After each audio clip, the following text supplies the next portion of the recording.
Hi ನಮಸ್ಕಾರ, welcome to ಸಾಶಿ cooks. ನಾನಿವತ್ತು ಬೆಂಡೆಕಾಯಿ ಫ್ರೈ ಹಾಗೆಯೇ ಕುಚ್ಚಲಕ್ಕಿ ಗಂಜಿಯನ್ನು ಮಾಡಿ ತೋರಿಸ್ಕೊಡ್ತಾ ಇದ್ದೀನಿ. ಈ ಕುಚ್ಚಲಕ್ಕಿ ಅಂತ ಹೇಳಿದ್ರೆ ಬ್ರೌನ್ ರೈಸ್. ಇದು ನಮ್ಮ ದೇಹವನ್ನು ತಂಪಾಗಿಸುತ್ತೆ, ಹಾಗೆಯೇ ಹೇರಳವಾಗಿ ವಿಟಮಿನ್ಸ್ ಮಿನರಲ್ಸ್ಗಳಿಂದ ಕೂಡಿದೆ.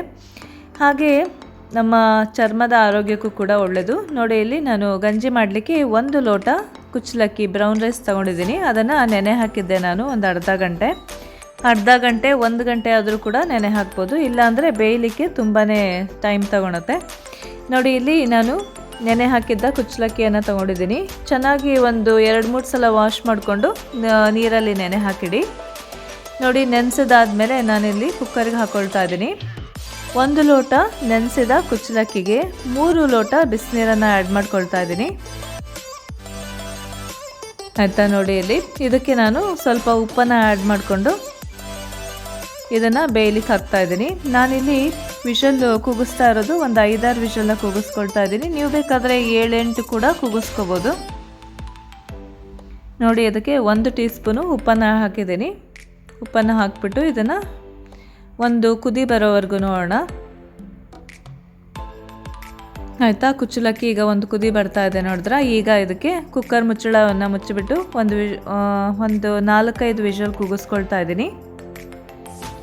ಇದೇ ಟೈಮ್ನಲ್ಲೇ ನಾನು ಈ ಬೆಂಡೆಕಾಯಿ ಫ್ರೈ ಮಾಡಲಿಕ್ಕೆ ಶೇಂಗಾವನ್ನು ಹುರಿತಾ ಇದ್ದೀನಿ ಇಲ್ಲಿ.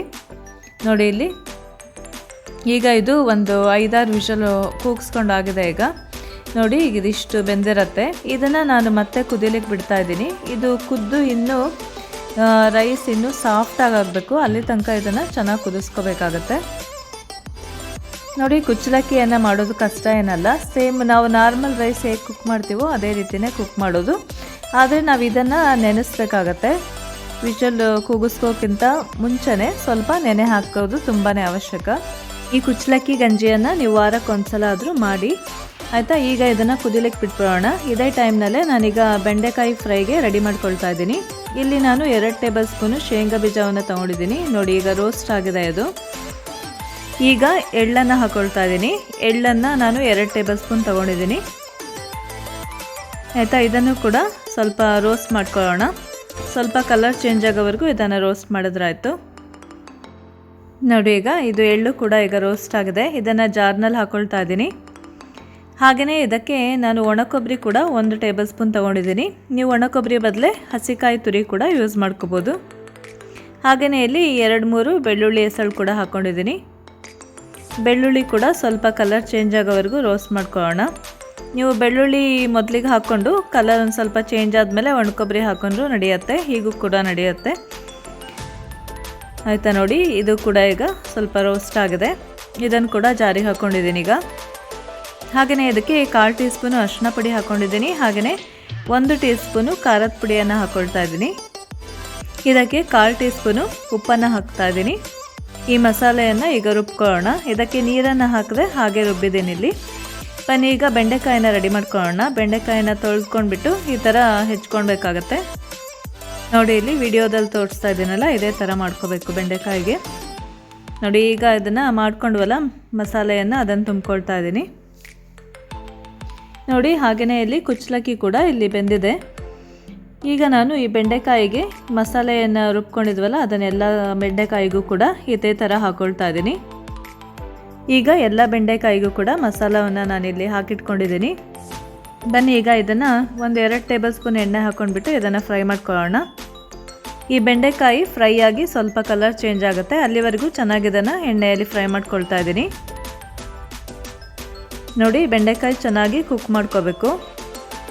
ನೋಡಿ, ಒಂದು ಸಲ ಅದು ಈ ಥರ ಕಲರ್ ಚೇಂಜ್ ಆದಮೇಲೆ ನಾವೀಗ ಮಸಾಲೆ ತುಂಬಿದ್ವಲ್ಲ ಆ ಕಡೆ ಸೈಡು ಕೂಡ 1-2 ಸಲ ಈ ಥರ ಮಾಡ್ಕೊಳ್ಳೋಣ. ಈಗ ಬೆಂಡೆಕಾಯಿ ಚೆನ್ನಾಗಿ ಫ್ರೈ ಆಗಿದೆ. ಇದಕ್ಕೆ ನಾನೀಗ ಸ್ವಲ್ಪ ಚಾಟ್ ಮಸಾಲ ಹಾಗೆಯೇ ಸ್ವಲ್ಪ ಗರಂ ಮಸಾಲವನ್ನು ಹಾಗೆ ಸ್ಪ್ರಿಂಕಲ್ ಮಾಡ್ಕೊಳ್ತಾ ಇದ್ದೀನಿ. ಇದು ಟೇಸ್ಟು ತುಂಬ ಚೆನ್ನಾಗಿರುತ್ತೆ. ನೀವು ಈ ಚಾಟ್ ಮಸಾಲ ಬದಲೇ ನಿಂಬೆ ರಸ ಕೂಡ ಹಾಕ್ಕೊಳ್ಬೋದು ಸ್ವಲ್ಪ. ಹಾಗೆ ಇದಕ್ಕೆ 1 ಟೇಬಲ್ ಸ್ಪೂನು ತುಪ್ಪನ ಹಾಕ್ತಾ ಇದ್ದೀನಿ.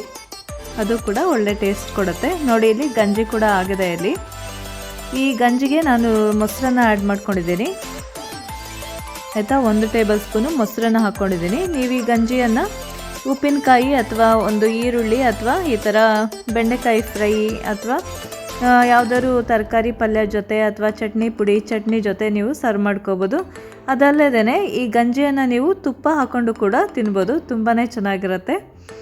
ಆಯಿತಾ, ನೀವು ಕೂಡ ಮನೆಯಲ್ಲಿ ವಾರಕ್ಕೊಂದು ಸಲ ಆದರೂ ಮನೆಯಲ್ಲಿ ಖಂಡಿತ ಟ್ರೈ ಮಾಡಿ ನೋಡಿ. ನಾನಿಲ್ಲಿ ಮೊಸರು ಹಾಕಿರೋದು ವಿಡಿಯೋದಲ್ಲಿ ಬಂದಿಲ್ಲ, ನಾನು ಮೊಸರು ಕೂಡ ಆ್ಯಡ್ ಮಾಡ್ಕೊಂಡಿದ್ದೀನಿ.